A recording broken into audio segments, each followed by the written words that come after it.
This works, I hear. Good.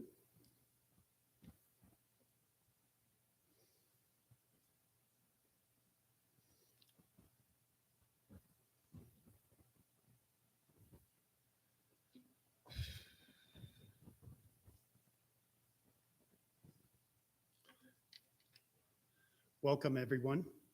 My name is Bill Anderson, whew, otherwise known as Billy to family and friends. And I'm Jean's nephew out of Calgary. This is my son, John. On behalf of the family, I want to thank each of you for taking this time to honor and pay tribute to Jean. I'm so grateful to the family for asking me to be part of this moment of celebrating Jean's beautiful life.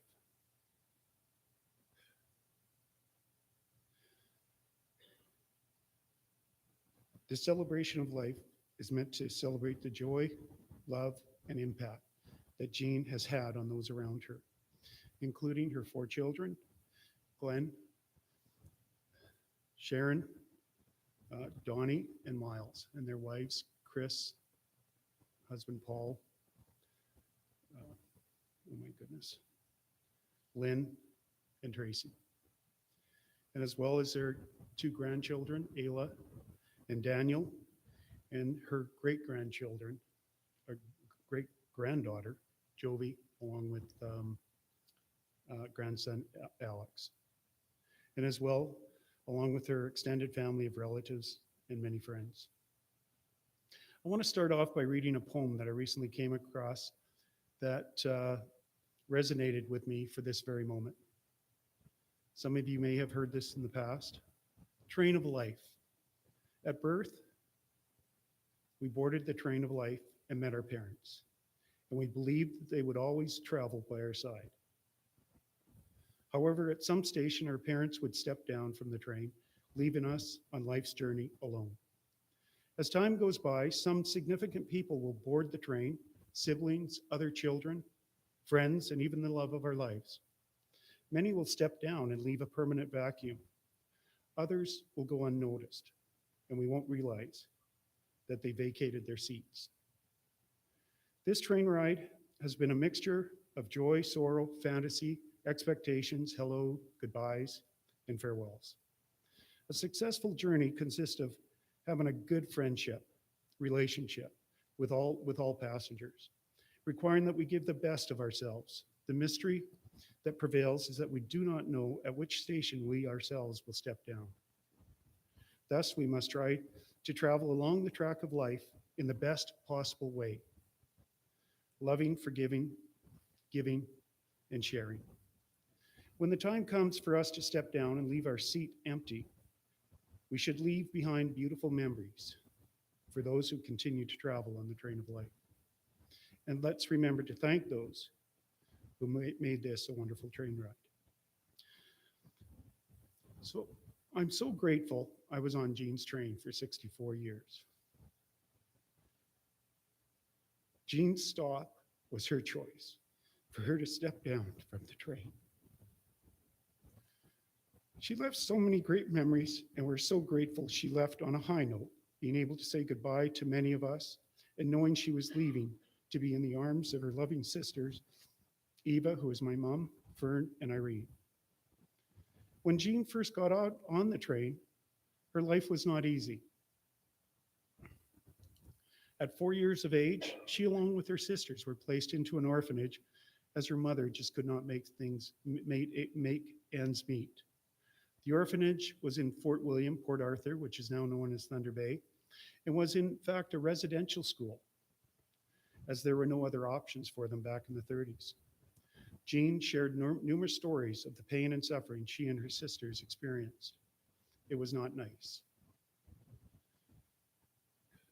I'm not entirely sure how Jean overcame such adversity following her early years, but I believe it had a lot to do with the closeness she and my mom had and the love they had for their 2 younger sisters and, of course, their families.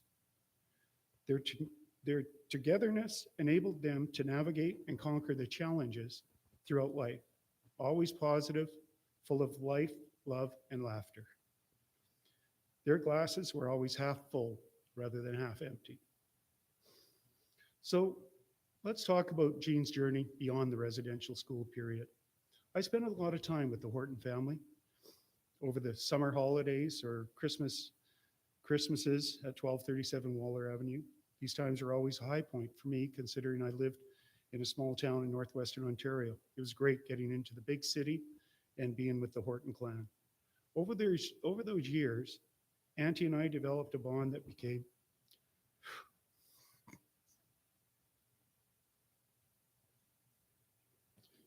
inseparable to the very end. I always felt like I was sitting right next to her on that train ride. Bear with me. So let's get on some high notes here. I want to share some memorable moments. First, Jean's love of gambling and betting. Many of you in this room would be probably be familiar with that.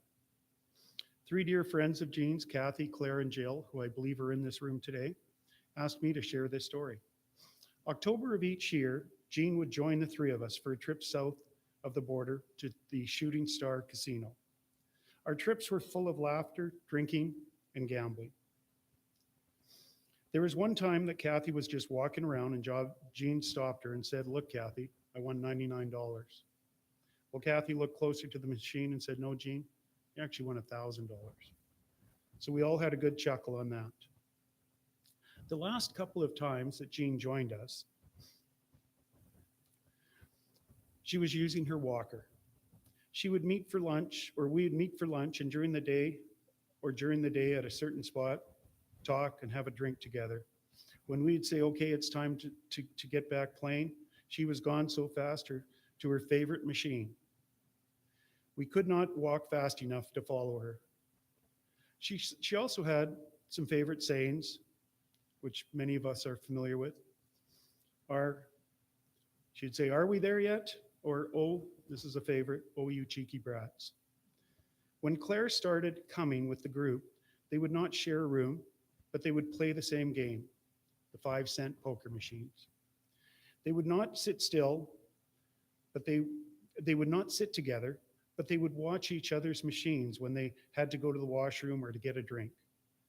From there, it did not take long for the two of them to that they sat by each other and became roommates as well as good friends. We had some good times. Jean, our dear friend, you will be deeply missed by us. I also have a brief little story about her gambling and curling. Of course, with any major curling event, be it the men's Brier, the ladies Tournament of Hearts, Pinty's Championship, it'd always start off, and I'm telling you, this goes way back, and it would start off with a call, either me to Jean or Jean to me. Okay, what's the bet? We always bet, of course, her Manitoba team, and my hopes were Alberta would be in there, but I'd have to bet whoever was on the other side.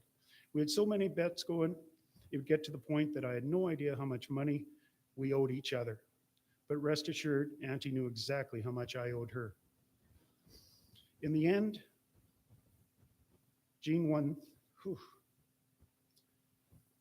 In the end, Jean won the last bet. Just before Christmas, I received a call from her son, Donnie, asking if I could take her mom's farewell call later that afternoon. As you can imagine, this would be one of those most difficult calls for her, as well for me to receive. So happened that that very moment that Donnie called, Manitoba and Ontario were into a Pinty's final championship of that weekend, and it so happened there were 2 ends to go. Ontario was up. Well, Donnie talked to his mom, and Auntie said, "Tell Billy we're on for $10." Of course, I was in for the bet, but I didn't win. When we did call, I'll be honest, it made our conversation much easier, because I had to ask her, how was I going to pay her with her not being around? She said, "Well, Billy, yeah, that's going to be rather difficult. So take that $10 and buy yourself a beer on me." So right down to the last, we were having some fun. One of Jean's pastime was knitting. It was not long ago that Jean knitted me this beautiful curling sweater. According to her daughter Sharon, this is one of the proudest moments. Apparently, she worked on it for months. She had to rip it apart numerous times and start over, but she was determined to finish it for me. On my passing through Winnipeg, I was so proud to don this sweater and toque when I visited her. You'll see a picture of us in the upcoming video, just how proud she was. Over time, it got harder for Auntie to get around physically, so she spent a lot of time knitting various dishcloths and towels that were shared with family and friends, including myself. Although Jean and I had lots of laughs over the years, I always reminded her of a dark moment when her son Donnie and I were about 6 years of age, came ripping through her house, running across her newly washed floor, and she gave out a scream that stopped me in my tracks. Get off my floor. I had no idea she had that streak in her, and we laughed about it to the end. Her comment would be, yes, Billy, you cheeky brats needed to be told. Another story is the competitiveness in Jean. She loved to gamble, but she also loved her sports. I remember hearing about her and Uncle Alan participating in the Manitoba Senior Plus 55 Olympics. Apparently, they were the best at cribbage, along with bowling. Took them through all parts of Manitoba, but also back east to the provincial senior championships. I have to believe it had to be the provincial senior championships in Moncton, New Brunswick. Very proud moment for them both. We all know that Jean had a chronic back problem that held her back some. I say some, because she was determined to keep moving and not let her back get the best of her. She had a lift chair to help her get off her main chair in the condo because she wanted to keep those knees and legs moving.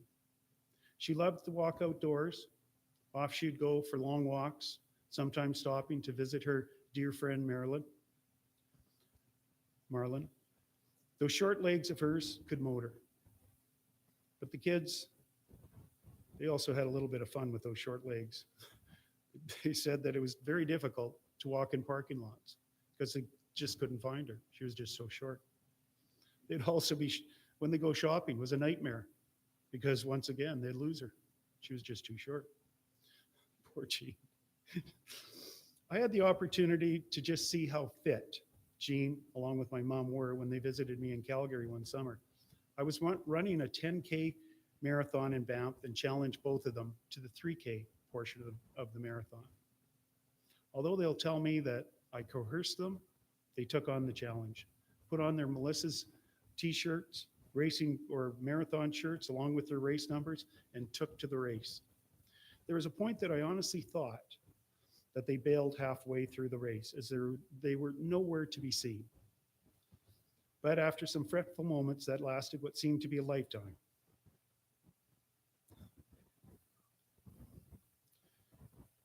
they both showed up and crossed that line. They were so proud of themselves, and rightly so. You'll see another picture in the slide pack of these two ladies. They were pretty proud of themselves. I also had the pleasure of having both Jean and Uncle Alan visiting Calgary a few times. It was great getting together with them, getting out to the mountains, enjoying beautiful Alberta. After one road trip, we got settled into my place. They made a batch of their famous cabbage rolls for me, so I'd have enough for probably 2 months.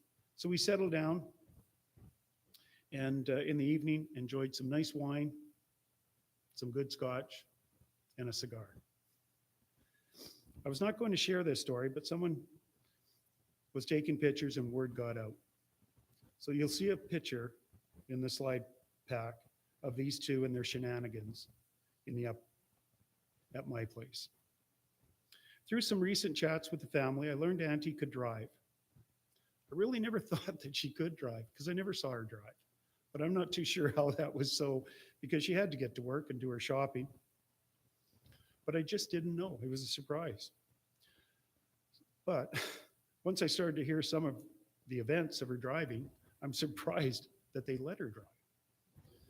I will say no more on this because I know Auntie is looking down on me, and there just might be another dark moment coming my way as she wasn't proud of those events.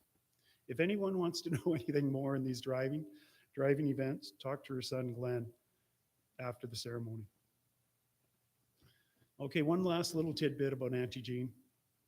COVID was a very difficult period. This is probably going to get me in trouble, but COVID was a very difficult period for all of us, including our seniors and especially those on their own. Jean was one of them with the passing of Uncle Alan in the fall of 2020. I was traveling through Winnipeg in the spring of 2021, which was in the middle of the outbreak. I asked both Sharon and Donnie if I could visit Auntie on my way back through. They talked about it and agreed with some hesitation and firm conditions. Billy, I recall Sharon saying, Mom would very much want to see you, but we are so concerned for her health, and we need you to promise that you will wear a mask and maintain a distance of 6 feet between you both. You promise. Of course I took on that promise because I wanted to see my aunt, and I also would not want to put her at harm. Well, all went sideways.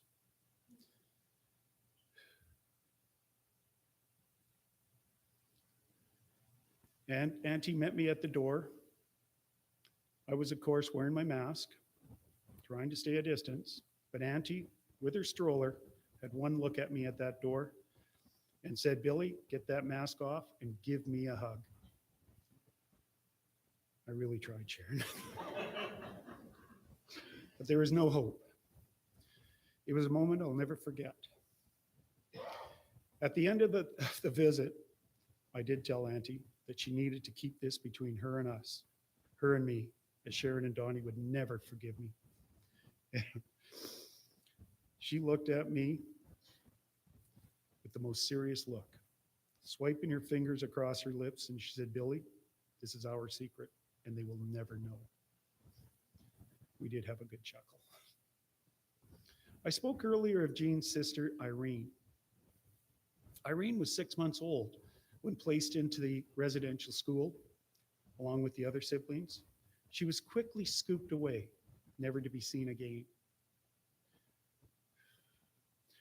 Through some searching by my sister-in-law, Pam, almost 70 years later, we learned Irene was, of course, adopted, later married, and passed on in England in 1979.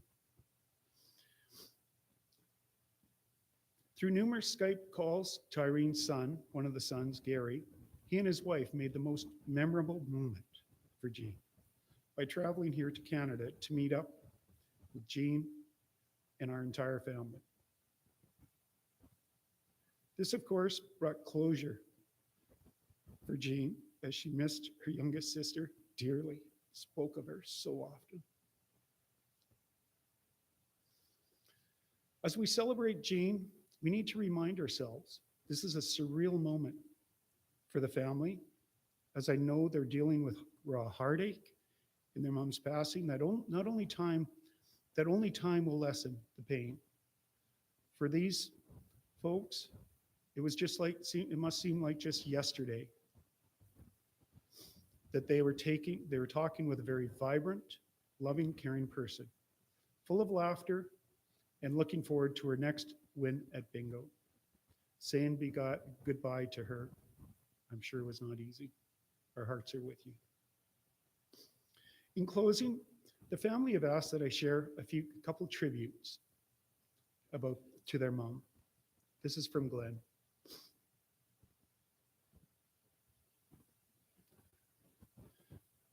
Today we celebrate Mom's life. There is something about losing a mother that is permanent, like a wound that will never quite heal. Wherever you are, you will always be in my heart. Mom was a very special, caring, and selfless lady. She has left us with beautiful memories, and her love is still our guide. Mom was wise.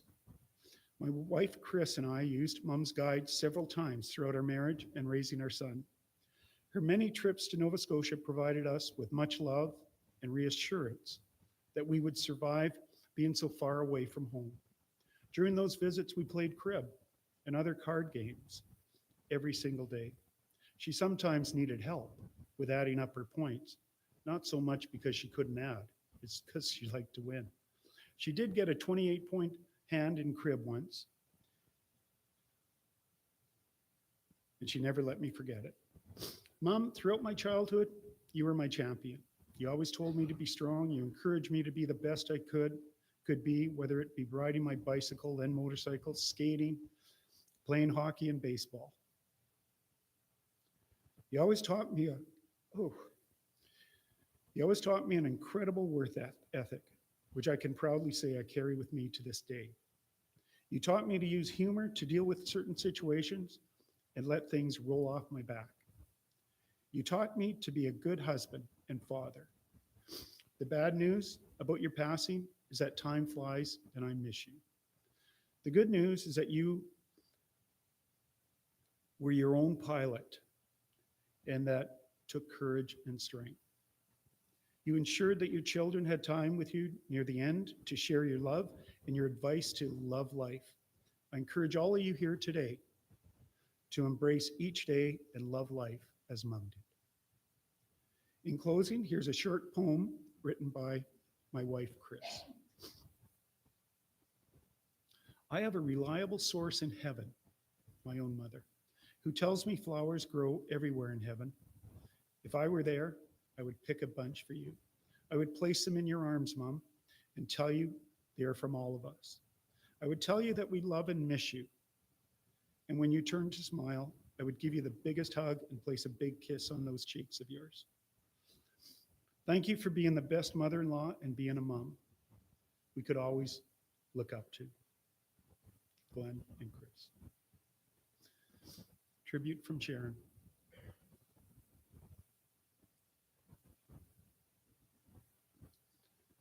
My mom, the most courageous, brave, loving woman I know and love. Even though Mom had a very troubled childhood, she grew to be the strong, loving person we all know and love. She often said to me during those last 3 weeks that all she wanted as a child was to be loved, and how she was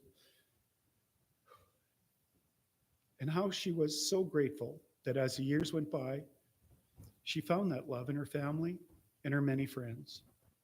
She made sure that her children knew they were loved and how proud of all of us she was. Even with all the setbacks from her back injuries, Mom remained positive and determined to live life to the fullest.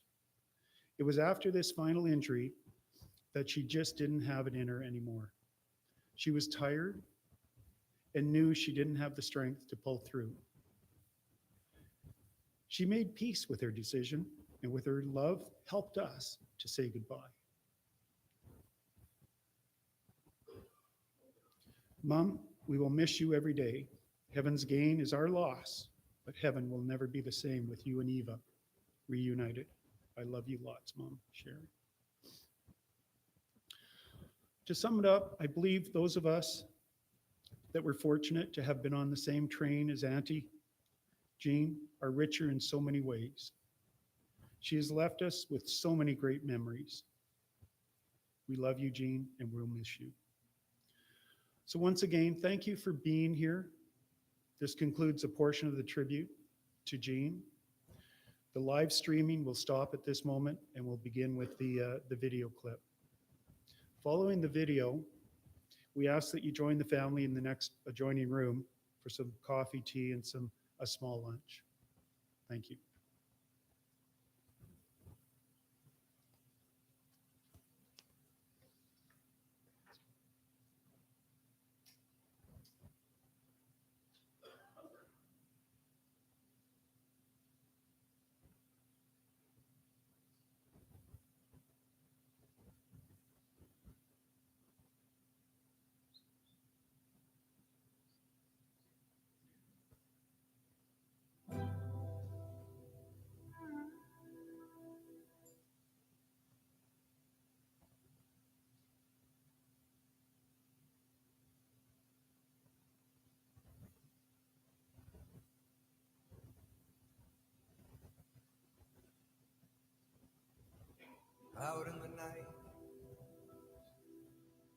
can burn like the brightest sun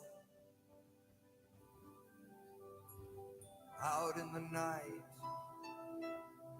There's a place that I know of where we can be eternally,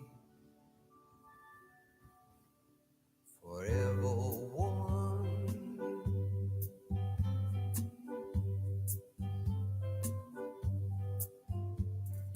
Lost among the stars, I saw you there, and that was all that mattered.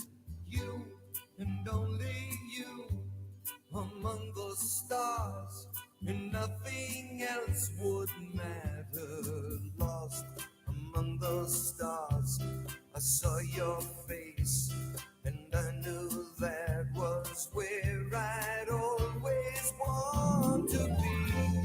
Among the stars, just you and me. Among the stars,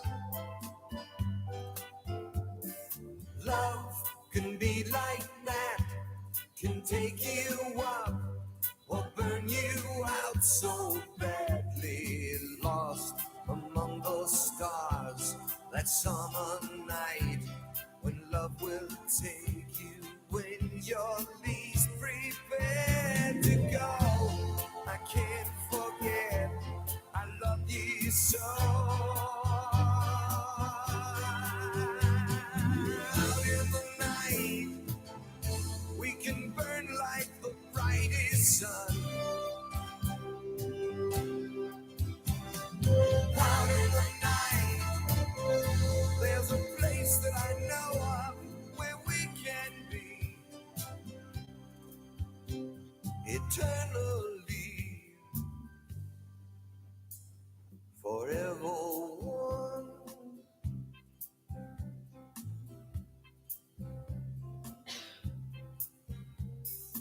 Lost among the stars, the summer night can take you where you're going.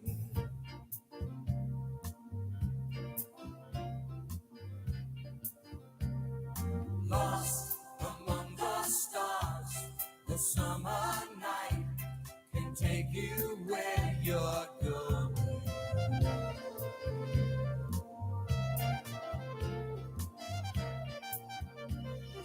Lost among the stars, the summer night can take you where you're going.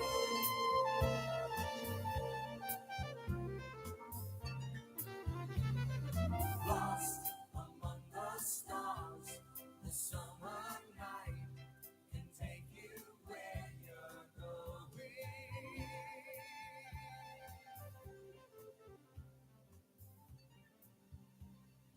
Lost among the stars, the summer night can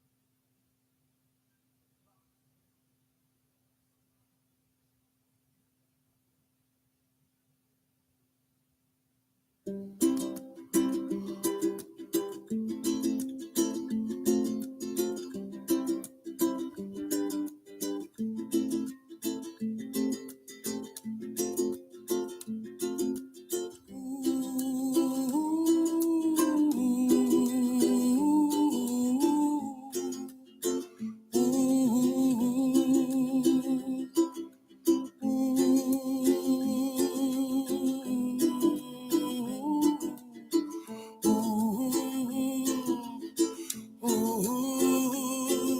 somewhere over the rainbow, way up high, and the dreams that you dream of once in a lullaby.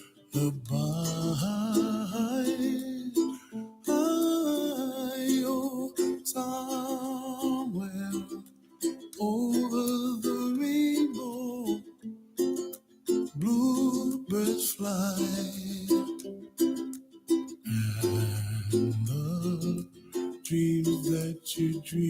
love dreams really do come true.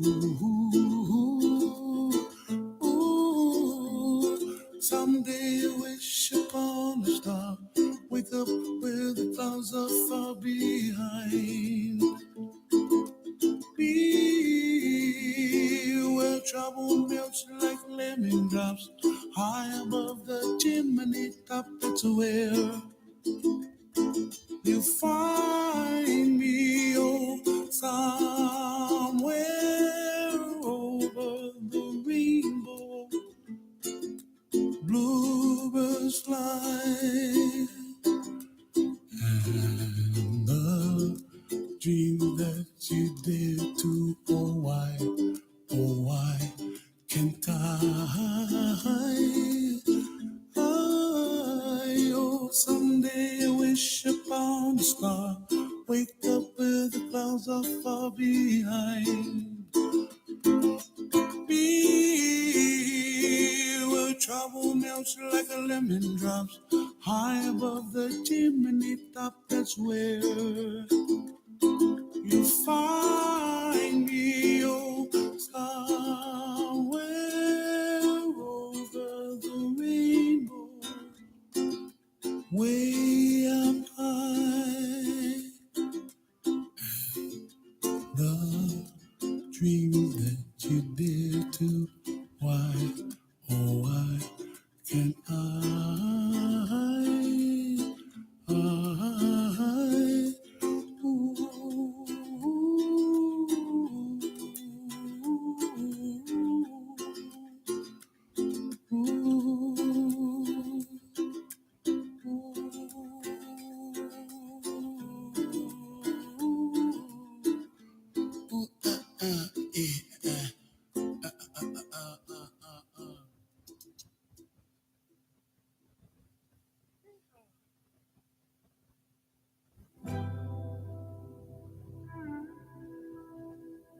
out in the night, we can burn like the brightest sun. Out in the night, there's a place that I know of where we can be eternally, forever one.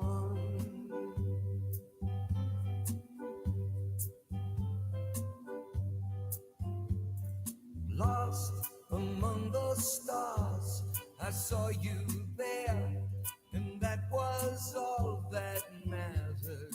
You and only you among the stars, and nothing else would matter. Lost among the stars, I saw your face, and I knew that was where I'd always want to be. Among the stars, just you and me. Among the stars, love can be like that, can take you up or burn you out so badly. Lost among those stars, that summer night when love will take you when you're least prepared to go. I can't